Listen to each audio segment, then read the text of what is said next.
We will now call the Ways and Means Committee hearing for June 22nd to order. Sharita, please call the roll. Alderwoman Davis. Present. That's number 1. Alderman Vaccaro. Present.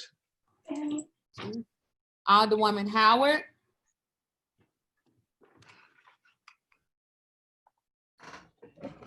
Alderwoman Hubbard. Present. That's the 3rd. Alderwoman Murphy. Present. Alderwoman Spencer. Alderman Muhammad.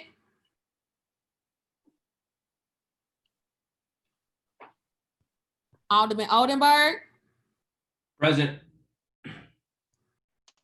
Alderwoman Boyd. Alderwoman Clark Hubbard.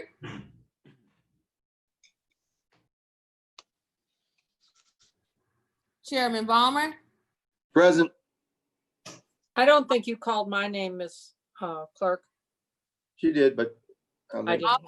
Alderwoman Howard. Present. Alderman Muhammad. Alderwoman Boyd. Alderwoman Clark Hubbard. 8 present, you have quorum. thank you very much, ma'am. Sharita. Here. We will hold excuse Alderman until at the end. I will now move for approval of the meetings from June 18th. Entertain a motion.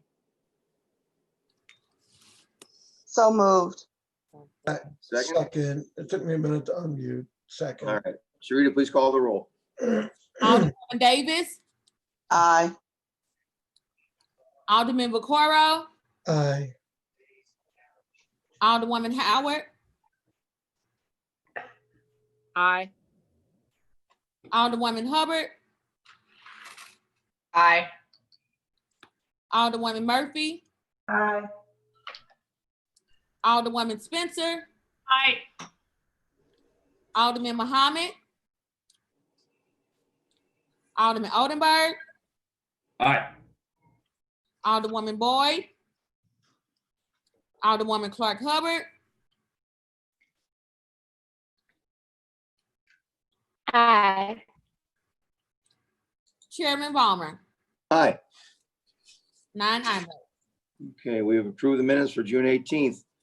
What we're going to do here, we have 3 board bills for review before us. We're going to start with Board Bill 52, then do Board Bill 14. We'll hold Board Bill 67 will be heard last. And I have already called the meeting for Wednesday, 1 o'clock.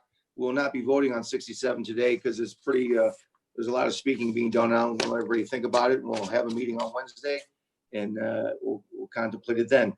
So with that, if you guests are there, please, these first 2 board bills should be pretty quick. We'll go with Board Bill number 52. I'll be handling this for the president, and this is our supplemental ordinance allowing special fund revenues to address projected shortfalls in the general fund for the fiscal year in the amount of $6,667,888. So I believe Paul Payne is with us. Paul, you'll be handling the nuts and bolts of this for me. Thank you. Yes. Good morning, Mr. Chairman. Thank you. And good morning, members of the committee. If you recall, there were, when I presented last week, as we were addressing Board Bill 1, which had a significant revenue gap, there's also the challenge of addressing the end of FY20. And so and that was part of the presentation, trying to identify sources that would be available to address the revenue gap for this fiscal year. As I mentioned, the gap, it's tricky between trying to adjust where we're taking a hit, whether it's this fiscal year or next fiscal year, because you're straddling them both. And if you recall, originally it was an estimate of over $35 million in a gap this fiscal year, but as we've been experiencing, it seems the gap this year is shrinking, but in growing next year. So as you recall, last week I discussed next year's steps. The difference in FY20 is that we're no longer going to be pulling revenues from the deferred earnings tax, but we still need to take we still need to take the other steps necessary so that we have the tools that we can to ensure that we at least break even this year. And so in Board Bill 52, you have a number of special fund revenues that we were appropriating to offset some of the losses in general fund revenues. And those include some of those special fund appropriations for the GEMT. That's the fire department amount. Again, originally this was going to be a 4.2 million, but if you recall, when we talked about the budget, we pulled the $1 million out to fund their breathing apparatus. So that was taken care of. So that wasn't a concern anymore. And then also the corrections facilities special fund revenues of $1 million. Some economic development trust fund of $1.4 million. And if you recall, we also had a supplemental appropriation earlier in the year out of surplus monies where we gave money to capital. We're pulling a little bit of that back, about a $1.1 million. And so again, these are all just steps to give us the ability to try to navigate this budget gap that we were having this fiscal year. I was thinking it's sort of like in a ship in choppy waters. You don't want to, trying to steer it, you don't want to overcompensate, but you don't want to undercompensate. You're just trying to give yourself the ability to navigate. And that's what the substance of this bill does. All right, thank you very much, Mr. Payne. We'll go through the committee very quickly. Alderwoman Davis, any questions or comments? No, thank you. All right, Alderman Vaccaro. Excuse me, no questions.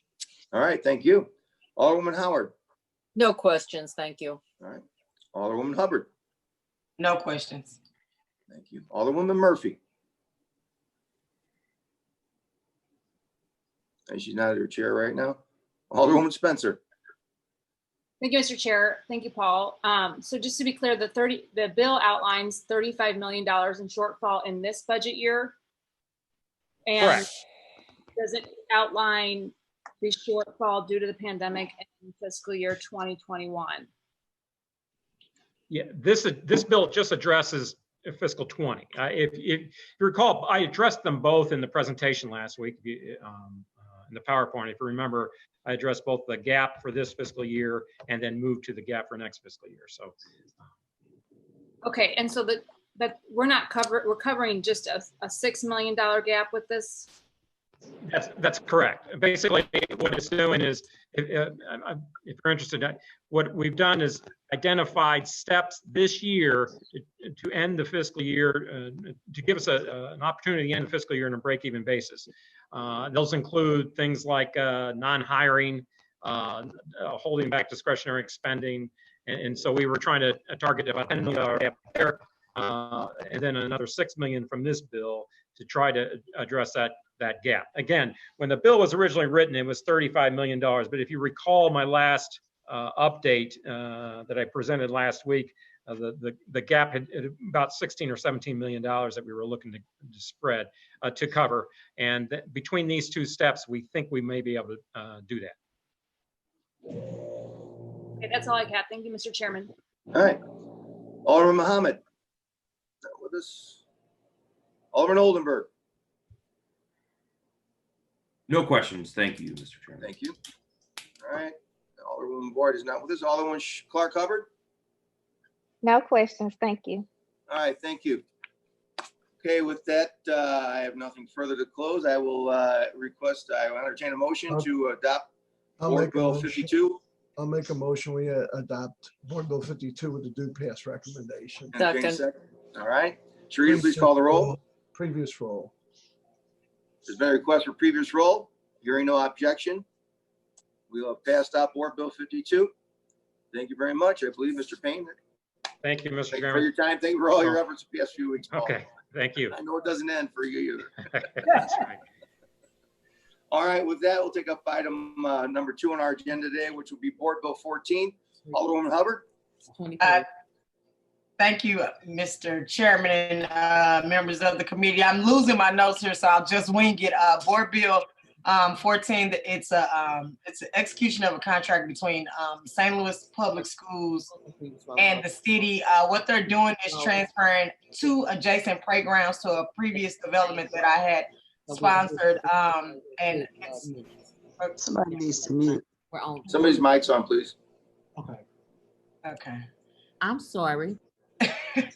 Okay, and so what this done, there are two adjacent parcels to the Webster School project, which will be a development for seniors in my neighborhood. And basically, this is just like a technical fix so that the property is transferred from the city to St. Louis Public Schools. Then it will be packaged together with the development plan. And I'm not sure if anyone from the comptroller's office is here, but I would request your favorable support of this, and I'll be open to any questions. Like I said, I can't reach my notes, but I can probably answer some questions just from memory.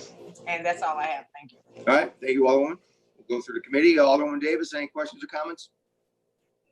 No questions, just a comment. It's always good to hear additional housing for seniors. We want to make sure that they're comfortable. Thank you. All right, Alderman Vaccaro. No questions. All right, Alderman Howard. No questions. Thank you. All right, thank you, Alderman Hubbard.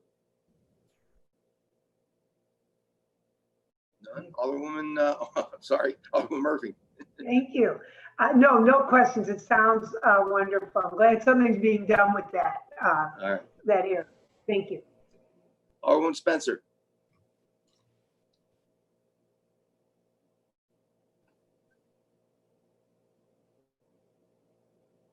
Okay, I don't hear anything there. Alderman Muhammad's not with us yet. Alderman Oldenburg. No questions. Thank you. All right, Alderman Bard is absent, so Alderman Clark Hubbard. No questions. Thank you. All right, thank you. And I have none either. And with that, I will entertain a motion for Board Bill 14. I'll make a motion. We pass Board Bill 14 out with the Second. previous roll. Okay, by request for previous roll, hearing no objection, we will pass out Board Bill 14 with a due pass recommendation. Thank you. Thank you.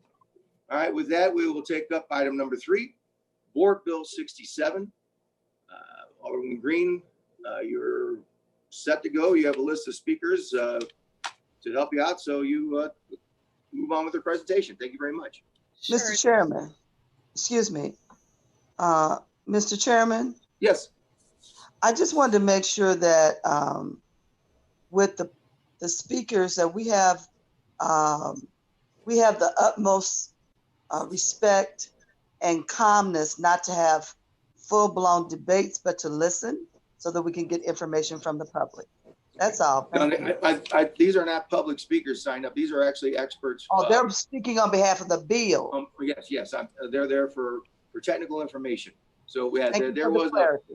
there was a bit of it wasn't unclear. I believe the clerk and the sponsor have got all that straightened out. But these are expert witnesses. Thank you so much.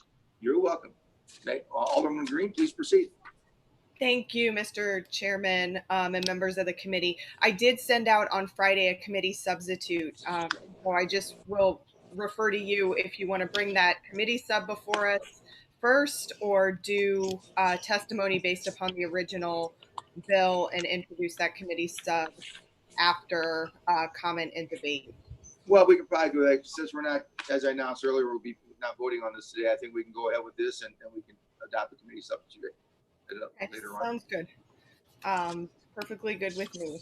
So thank you, members of the committee, for coming out today. We do have quite a few people that testify on this bill today. There's been a lot of folks working on this over many months.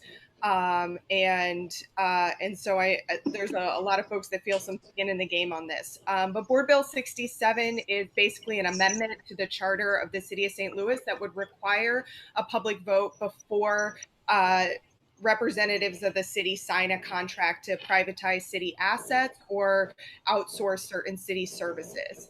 The charter amendment, Board Bill 67, will pertain to privatization of city asset contracts where the value of the contract is more than 10 million, or the term of the term of the contract is more than 10 years, or the outsourcing of a city service is more than $10 million in excess of 5 years, including contract renewals. And basically, this is designed to require that a public vote be held on a privatization contract before the contract goes into effect, and would pertain to just large assets and big services for our city, such as the water department, the airport, jails, refuse, things like that.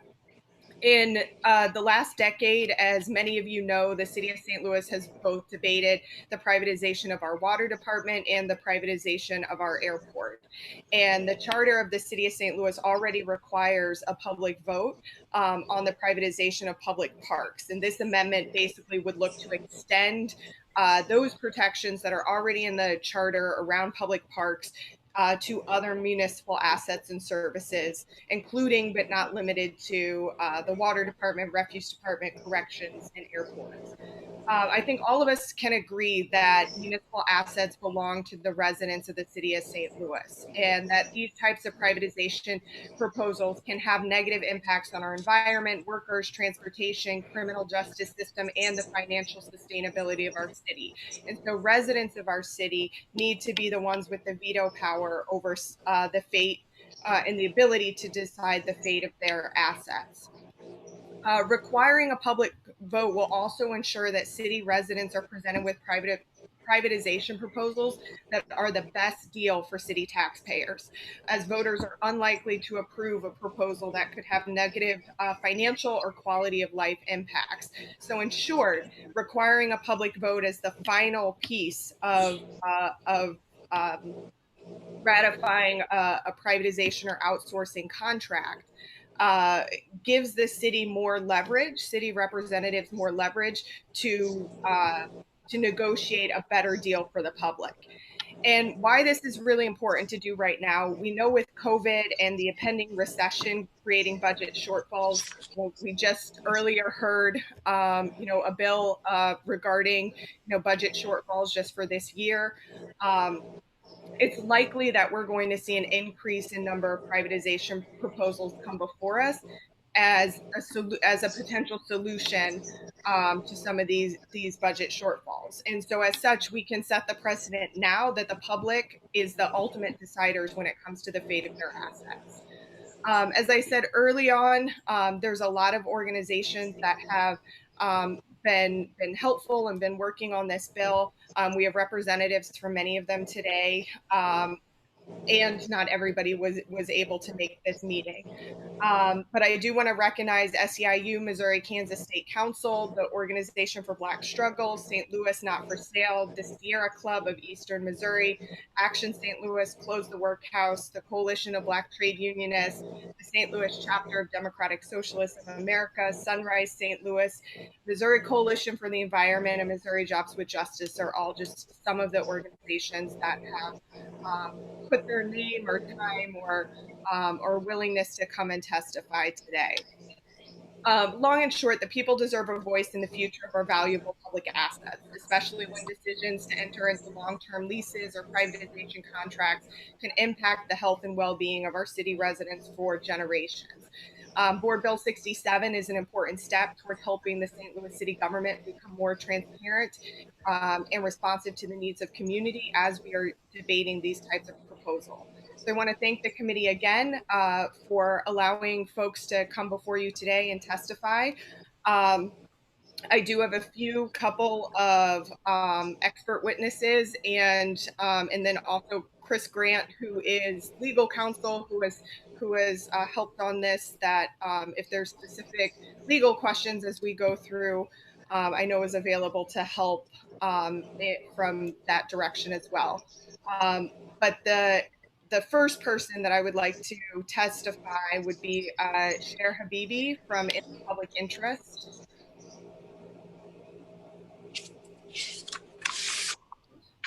Hi, everyone. Can you hear me okay? Yes, please, for the record, state your name. Okay. Thank you so much for having me. My name is Sher Habibi, and I'm the Research and Policy Director for In the Public Interest. And In the Public Interest is a national nonprofit research and policy center that studies the impacts of privatization on public goods and services. And I'm speaking today in support of Board Bill 67. The bill seeks to ensure that large and long-term privatization proposals of city assets and services are thoughtfully considered and reflect the will of the city's residents. And as Megan mentioned, localities and states are experiencing budgetary distress, and some policymakers consider privatization a way to save money or balance the budget. But privatization is not a cure for financial woes. Privatization can actually increase costs for a city, compromise the quality of critical services relied on by residents, and harm the local community and economy. Policymakers may also lose the ability to ensure accountability and exercise critical oversight over public services and infrastructure. Privatization of public assets may be especially attractive at a time of budget difficulties. However, these deals should be approached with much caution and rigorous examination. Cities that privatize existing public assets risk giving up decades of revenue from those assets, which could be used for important public goods such as public transit or healthcare services instead of private profits. For example, a 2018 audit showed that Chicago's privatized parking meter system raked in $134 million in 2017, putting private investors on pace to recoup their entire $1.16 billion investment by 2021, which leaves them 62 years of just pure cash flows to enjoy. There's also a dangerous perception that private investment in public-private partnerships is free money or new money, and this couldn't be further from the truth. In a P3 arrangement, any financing arrangement or equity contribution from the private partners must be paid back with the very same sources from which all infrastructure is ultimately funded. And that's us, that's people, either through taxes, tolls, or different types of user fees. And it's important to note that the cost of capital for private investment in infrastructure projects is typically much more expensive than traditional tax-exempt bonding. Beyond fiscal concerns, many privatization contracts allow the private entity to make important decisions about the public service or asset that can run counter to the public interest. This loss of public control can have devastating consequences, sometimes for decades into the future. Contracts may contain clauses that prevent the city from routine policy and planning decisions, as we saw in the Chicago parking meters case study I just mentioned. That contract requires the city to pay the corporate consortium for lost revenue resulting from city decisions such as the creation of new bike lanes or bus rapid transit lanes, or even temporary uses such as street fairs for the life of the 75-year contract. Other contracts may have minimum revenue guarantees or incentivize contractors to place limits on the services that they are providing. The last issue I want to discuss is the impact on workers and the broader community. One way for private companies to increase their profit margins is to reduce their operating costs. And a common way to do this is to change formerly public sector jobs that sustained families and included health care and retirement benefits to low wage jobs without benefits, most of which are no longer unionized when transferred to the private sector. Black workers are particularly impacted by this dynamic, as approximately 1 in 5 hold jobs in government. Moreover, median wages earned by Black employees are significantly higher in the public sector than in other industries. Due to their prevalence in public sector jobs, Black workers are more likely to be affected when jobs are outsourced to companies that pay reduced wages and benefits, potentially losing stable footing in the American middle class. And when a city privatizes a vital government service, large amounts of money leave the local economy. Public employees typically live and spend money in the communities in which they work. When a city privatizes a service, much of this money flows out of the community, as private companies that may not be located in that city or the state or even the country take profits away from the municipality. Additionally, the dynamic of reducing worker wages and benefits through privatization has real consequences for local economies. Recent academic research shows that declines in workers' wages mean less money to spend in their communities. Lower wages also mean that local and state governments collect less in taxes. In short, less money flows into the local economy and more money is routed to for-profit corporations, their CEOs, and their shareholders. I want to close by saying that an important lesson that we've learned is that when there isn't public scrutiny and rigorous analysis to fully understand the long-term consequences of proposed privatization contracts, these deals always have problems in some way. Thank you very much for your time and consideration. All right, thank you, ma'am. Megan, next on your list.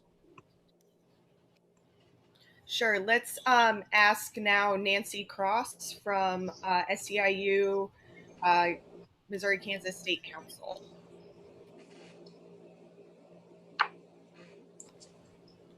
Good morning, Chairman Vollmer and the members of the Ways and Means Committee.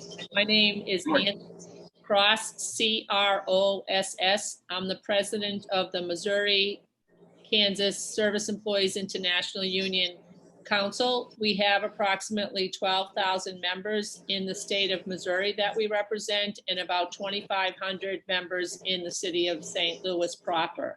Many of them live in the wards that you all represent. And I'm here today to talk about why we are asking for you to support Board Bill 67. We think this is a good bill that then provides the same type of it does the same thing that happens with the parks, and it allows all of the city assets to have a vote before they're actually privatized. It would protect public employees, and it would also protect contracted employees, which we have both in the city and of St. Louis. We are concerned that if Board Bill 67 passes, we think this will provide a process whereby the citizens will be fully informed before there is a vote to be taken, and people will have been able to have an input as to what should happen in the city, not just a few people making a decision and then trying to move everyone that lives here into a different situation. I also want to emphasize that as a labor leader, I actually live in the city of St. Louis. I live in the 17th ward. And many of labor people do not live in the city that you might hear from in the future. We are very concerned that this does not follow into the same footsteps as Chicago, where they privatized the parking and have lived to regret that from the day that they did it, in that it's lost so much revenue from the city going forward. We think that Board Bill 67 will allow us to have the right kind of process, keeps the Board of Aldermen and the E&A intact, and doesn't make changes that would negatively impact them as well. It also doesn't prohibit the city from doing some of the work that it needs to do with some of the services that they currently have privatized, but it protects the largest assets that we have.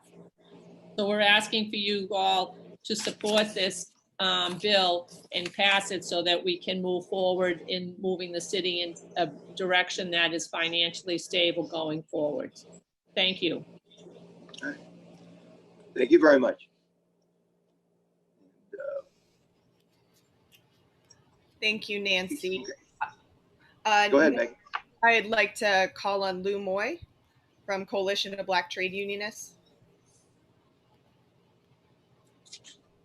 Okay, is he on the list? Yes, I'm here. Yeah. Good morning. Good morning. Are you hearing me? Yes, sir. Please Okay. proceed. Yeah, I just want to say good morning, Chairman, and to all the others, all the persons that are on. My name is Lou Moy. I live in the 21st Ward, 4472 Bircher Boulevard. In fact, I'm long-term 21st Ward, approaching 45 years as a resident there. I'm here this morning to speak in favor of Board Bill 67. My position in the Coalition of Black Trade Unions is I'm President Emeritus of the St. Louis chapter, and I served as chapter president for 25 years. And I'm also the second vice president of the Coalition of Black Trade Unions International Executive Council. And we have about 50 chapters in various cities around the country. Our experience with privatization has not been that good. And I'm talking about some of the cities that have been mentioned already. I think Nancy Cross mentioned Chicago. We have a large CBTU chapter in Chicago. And like she spoke of, they privatized their parking. Now parking is $6.50 an hour in Chicago. And the same in Atlanta, privatized water and had to cancel the contract because of tainted water and low service.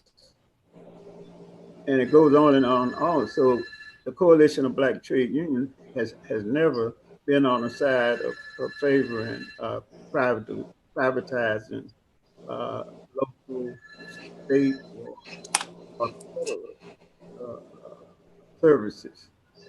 And so my main reason for being here and supporting it is the effect that it has on jobs.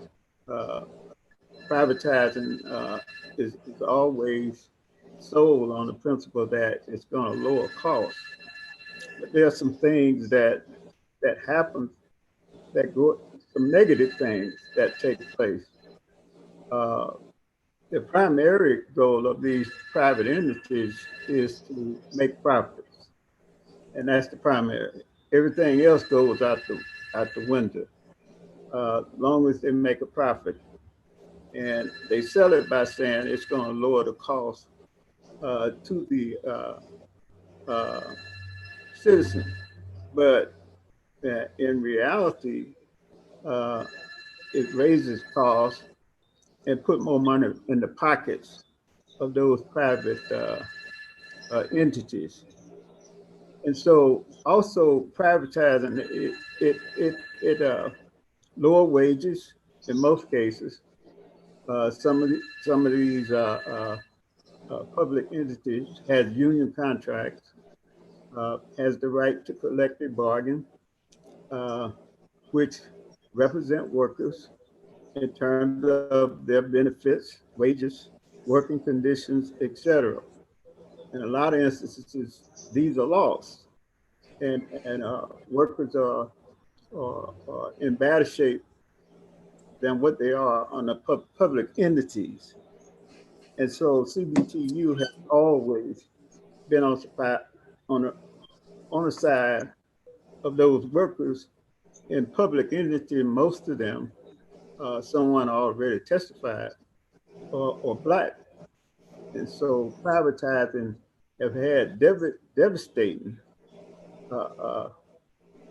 has been devastating in African-American communities across the country when that has taken place, because you will find more African-Americans in public entities than you do in private entities, because in the private, we can weigh on the issue of hiring and firing. The public has more involvement in that, and as a result of that, you find more African Americans hired in the public entity. And so when you go private, it hurts us. It hurts the community that is already the COVID-19 has shown how the African American community is already struggling from unemployment, healthcare benefits, and others. And so we believe it's such an important issue that the public should have a right to weigh in on this. That's not taking away anything from our elected officials, but we have seen where decisions have been made in other cities that didn't work out for the citizen and primarily African Americans. And so I'm here to support the board bill and ask that it be moved on and approved by the entire board. So just want to thank you and for having me to make a small contribution in terms of conversation. Thank you. All right, thank you, sir. Alderman Green, please proceed. Thank you so much, Lou. Next, I'd like to call Kayla Reid from Action St. Louis and close the workhouse. Good morning to the Please full state- committee. Thank you. Hello. Please can state you your hear me? name and your position. Sure. Yes. Good morning. My name is Kayla Reid. I'm the executive director of Action St. Louis. Action St. Louis is a racial justice organization founded in 2016 here in the city of St. Louis. And I am testifying today in support of the board bill requiring a public vote on any cost to privatize public entities. The reason that I chose to testify was in part because I think that this is truly a conversation about racial justice. Since the 1964 civil rights legislation was passed, we have seen public entities be a source of wealth generation for the Black community, while private entities have continued to perpetuate racial inequality in their hiring and firing practices, as was stated earlier. And so this bill allows the public to weigh in on conversations where in a lot of cases, private interests are controlling the discourse. And we understand that this has profound effects on marginalized communities, particularly those who are economically disadvantaged and are Black in cities like St. Louis. And so I'm rising in support of this piece of legislation because I think it is very important that whenever we are talking about public assets, that we include the public, especially as it pertains to long-term impacts on the economy of a region. Yeah, I just think that there are lots has been said that I'm going to repeat. But again, I think that this is a racial justice issue because we know that public jobs have been a source of wealth building and economic stability for African-American communities, and that there have been multiple instances of communities where privatization has actually caused devastating harm to communities of color as the city sought to offload public entities. The privatization actually created higher bills, higher debt on the city overall, and then the safety and well-being of the constituents was deprioritized as companies pursue profit by any means. And so I think that this bill allows the public to weigh in on conversations where there are no lobbyists, where there are no private interests, where there are no conversations behind closed doors. And so I rise in support of it and encourage the full committee to vote yes and send it to the full board. Thank you. Thank you very much. Alderman Green, please proceed. Thank you, Kayla. Next, I'd like to call Josie Lilith with St. Louis Not for Sale. Hello, good morning. My name is Josie Lilith, and I am a volunteer with STL Not for Sale. And I'm here today to speak in support of Board Bill 67. I joined STL Not for Sale, which is a volunteer grassroots coalition that is dedicated to protecting public business services. We are opposed to privatization. And over the last 2 years, we have been speaking with residents at festivals, at ward organization meetings, at government organization meetings. And we've spoken with over 10,000 city residents from all over the city. And we were originally collecting signatures on a petition to require a vote last year on the city's privatization process. And in that process, while collecting those signatures, we didn't always come across people who agreed with us that privatization should not happen. We did come across a lot of people who said, I'm not sure. I'd like to know more information. I'd like to see what the Board of Aldermen or what the mayor would bring before us before I would make it. So we met a lot of people who weren't necessarily opposed to privatization, but they did believe that they as a citizen had the right to vote, that they should get the right to have a say in a decision that could potentially impact the city for decades. We hosted a town hall last November at the St. Louis Public Library downtown, which is itself a monument to our city's investment in public institutions. So really our incredible history as a city in investing in our people. We have a lot of wonderful amenities in this state that we are able to offer our residents. that really are above and beyond what people would find in other cities, such as the zoo and the museums in Forest Park. And that is because our ancestors chose to invest in the city. They chose to pass municipal bonds to build up these public assets. And really, we believe that people should have the same right to make a decision about the future of the assets that their ancestors chose to build, that our city has been investing in some cases for over 100 years. So a lot of times we would have people that they want to know about transparency, and they want to make sure that this is truly the right choice for the city. And really, I believe the best way to do that is to incorporate the voice of the people, to allow a vote after our elected officials have determined that they believe it's a good plan to present in a future privatization. And so I believe very strongly that Board Bill 67 is a good way to ensure that we protect what makes our city great, and that we protect the things that we all love about our city and the things that make people want to come and live here. And involving the people, I don't believe is ever wrong. I think that you are elected and you do great work in your ward, but that sometimes there are some things that you really do just have to get full public buy-in in order to make sure that you're making the right choices going ahead. And so I believe that this charter amendment would go a long way towards ensuring the future prosperity, ensuring that we are respectful of what the people who came before us in St. Louis wanted for our city, and that we are stewarding our city for future generations. And so I would ask for you to please vote in support of Board Bill 67 and ask me the questions. I'm not sure how this works. Thank you. All right, thank you. Alderman Green. Thank you.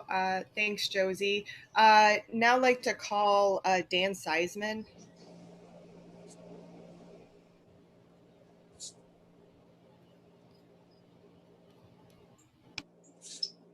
Dan, you need to unmute, sir.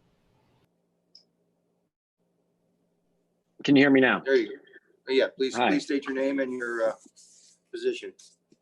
Good morning. My name is Dan Simon, SZYMAN.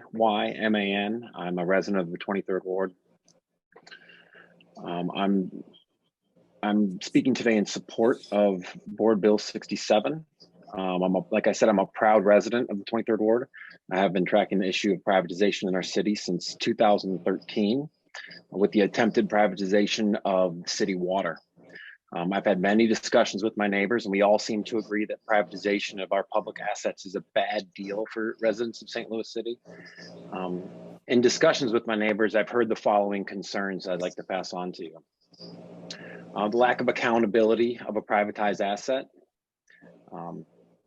the privatization resulting in higher costs for residents and city government, outside interests making profits from cutting corners at the risks of city residents, billionaires influencing our leaders to make changes to city assets when they don't even reside in our city, a decline in the service quality once an asset gets privatized. And one of the main things that I have heard is that, we all agree that the city residents should have a say in these deals.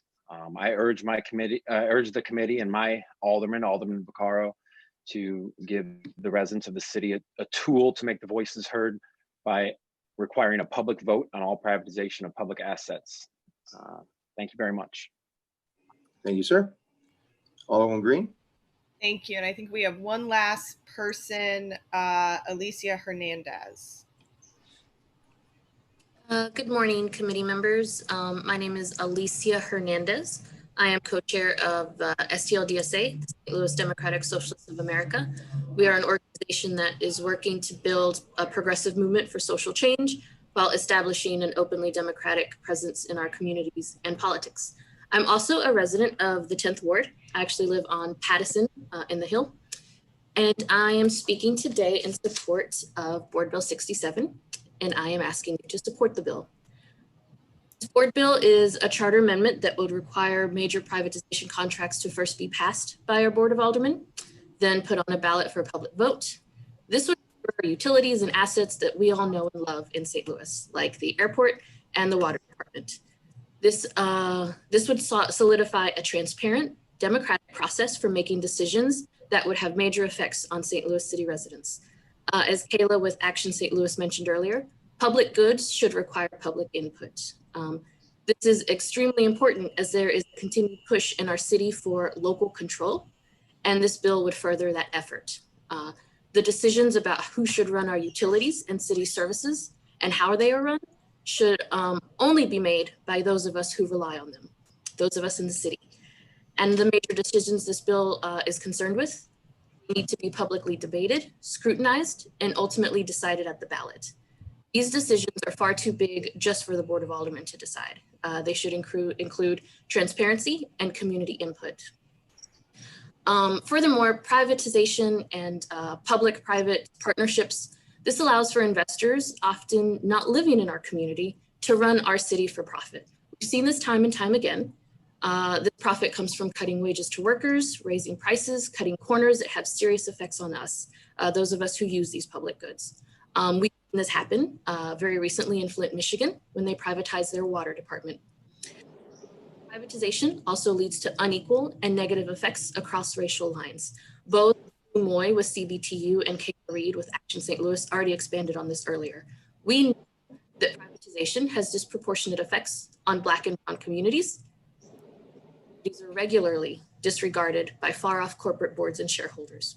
Thank you, community members. That's all I have. I ask you once again to support Board Bill 67, support local ownership, local control, our Black and Brown communities in St. Louis by protecting public ownership. Thank you. All right, thank you very much. Anything further, Alderwoman Green? That is it in terms of our organizations today. I do know that Organization for Black Struggle, the Sierra Club, and Missouri Coalition for the Environment will all be sending letters to the committee as they could not be here in person today to testify. Okay. All right. Okay. So Debbie, can close your presentation. You have anything else further as far as you want to do with it? If not, I'll turn over to the committee to see if they have any questions of you. Sure. The only thing I'll say sort of in closing is, we heard a number of examples from folks today in terms of privatization not working out in the public interest. In the case of Chicago's parking meter debacle, it was an 11th hour decision that was made that was rushed through very quickly. And I think because the city was experiencing a financial emergency. And I think that, if we're putting procedures in place that sort of slow down that process to require for a public vote, that solidifies that if the public does approve a privatization contract, it's probably going to be a contract for our city. And I think, the case that Alicia brought up too with Flint, Michigan's water department contract is held by Veolia Water, which was the same folks who tried to privatize our water department back in 2013. And again, I think that if the residents of Flint, Michigan had been able to vote on that contract and understand the track record that Veolia had, prior to that going into effect, it's likely that contract would have never gone into place, and we perhaps could have saved a lot of folks in Flint, Michigan from being hurt due to that contract. So I'll just close and say that this is not intended to require every single city contract to go out for a public vote. I think we've done some, really diligent legal work back and forth over about the last 9 months to get to a place where this bill is pretty narrowly tailored to only apply to contracts related to assets or outsourcing of services that are more than $10 million and contracts that are 10 years or more when it comes to a privatization contract, or 5 years with renewal for outsourcing contracts. So with that, I'm happy to answer questions. And I know several of our folks who testified today will be sticking around to if they can help answer any questions as well. All right, thank you very much. We'll turn to Madam Vice. Do you have any questions or comments of the sponsor or her committee or her staff? Not at this time. Thank you. All right, thank you very much.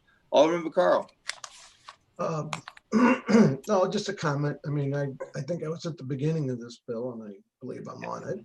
Yes. And I agree with the viola thing that would have been a disaster. So, no, I have no comments. I'm actually in support of it. So, okay, I'll just kind of mute myself here. All right, thank you very much. Alderwoman Howard, any questions or comments of the sponsor? No, thank you. All right. No comment. Alderwoman Hubbard. Thank you, Mr. Chairman, members of the committee and guest speakers for coming. I don't have a question, but I guess I do have a comment. There was a statement that was made, and the person said these issues are too big for the Board of Aldermen to decide. I take offense to that because in my community, my constituents, you know, they're dealing with real life issues. They're experiencing a lot of strife and just so many things going on. They don't have time, the luxury of time, to wrap their heads around these type of issues. So they, you know, lean on us, the people that they elected time and time and time again to make interest, to make votes on behalf of their interests. So I guess that offended me. I'm always for transparency. I'm always for people having a right to make changes in our city. But the disconnect between one side of the city and the next is that people in our communities, they don't vote. You know, they're busy about worrying about bills and everything else. We have a hard time engaging them in the process. So when they are not engaged in the process, then you have whoever is pushing the ballot initiative with their money, and you know they spew misinformation out there, and then their interests are met. So it's not, when you put it before the people, I feel in my community, those votes aren't often a true representation of what the community wants, and we just dealt with that when it came to reduction of the board. So I'm all for people having a say, but I believe in leadership. I believe when you are elected to lead, people trust you to lead. And so I'm never going to be in support of disempowering myself and what people in my community have chosen for me to do. You know, they're not even on these type of calls. Some of them don't have access to internet to even be engaged at this level. So I kind of take offense to when a person says, you know, this is too big for the Board of Aldermen to decide. We are all elected public officials, and people have voted time and time again for us to make decisions in that manner. So that's all I have, Mr. Chairman. Thank you. All right, thank you very much, Alderwoman. Alderwoman Murphy. No question, I guess just a comment. I was happy to hear from all the speakers. I appreciate all their time, and it was very interesting. I also would just like to reiterate what the Alderwoman from the 5th said. We do, I think, try to have the best interest of our community at heart all the time. And we are elected to make decisions. But I was very happy to hear about this bill, and I appreciate the Alderman from the 15th work on this. And it seems very thorough, and certainly we'll consider it. Thank you. Thank you. All right, thank you, Alderwoman. Alderwoman Spencer. Thank you, Mr. Chair. I want to echo thanks to the folks who came to share their thoughts with us today. I don't want to add a whole lot more other than I fully support the bill. I should be listed as the co-sponsor on it. And I thank my fellow committee members for listening here today, staying throughout the hearing and giving this bill your full consideration. That's all I have. Thank you, Mr. Chair. Thank you. Has Alderman Muhammad joined us yet? No? Mr. Chairman. There you are. Thank you, Mr. Chairman. I just have one question. What are the other city assets over 10 million that's included in this particular legislation? So besides for airport, it is intended to include refuse department, water department, corrections. And those are the assets that in other cities we tend to see privatization proposals put forth for. Okay. Thank you, Alderwoman. That was my only question, Mr. Chairman. All right, thank you very much, sir. All right, Alderman Oldenburg. No questions maybe at this time, Mr. Chairman. I know we're going to take this up Wednesday, so I might work offline with the Alderwoman and then bring questions at that time. Thank you. All right, thank you very much, sir. All right, Alderwoman Boyd is absent. Alderwoman Clark Hubbard. Thank you, Mr. Chairman. No questions at this time. All right, as I stated earlier, a lot to take in today. I appreciate everyone's efforts and time. We will be meeting Wednesday at 1 to take this up. And I was hoping maybe for a little more nuts and bolts. We got a lot of commentary, but when you listed the airport, refuse, water, corrections, and the thing that was kept brought up was the Chicago parking. Are there other things, maybe a more thorough list of what this would cover in depth, so we know exactly what this $10 million mark is saying yes to and no to, would be what I was hoping for today. I want some more nuts and bolts, as I said before, to really lay this out. I understand the emotion and the social effects of this, but I want to know the hardcore, when it comes to this. We are a Ways and Means Committee, and I would like to know exactly what this affects and does not affect. Okay. If we could have that on Wednesday. Yeah, I'm happy to put together a fact sheet of sort of what assets fall into the category of over. Because I'm all for public votes, but I want to make sure that what we're putting before the public to vote for, they understand also. So I would, the more details, the better for me. It's my German upbringing. Okay. Sounds all right. Thank you. Sounds good. All right. With that, we will excuse Alderwoman Boyd for necessary absence. And is there any other comments from any of the committee before we adjourn? No, if not that, we will, please. Mr. Chair, I just wanted to thank you for hearing this bill so quickly. We're under time constraints for a lot of things. Considering we're under such time constraints, I just wanted to thank you. I think it's, I just wanted to acknowledge that you fit this in, and thank you for letting this bill be heard. That's all I have. I think you're welcome. Thank you very much. We're trying to do everything we can to make everybody and let these things be heard. So with that, I will, it's hard. I thought I heard somebody. All right, if there's no other hands raised, I will entertain a motion to adjourn. So moved. Wednesday at 1. Second. All right. Entertain previous roll. Previous roll.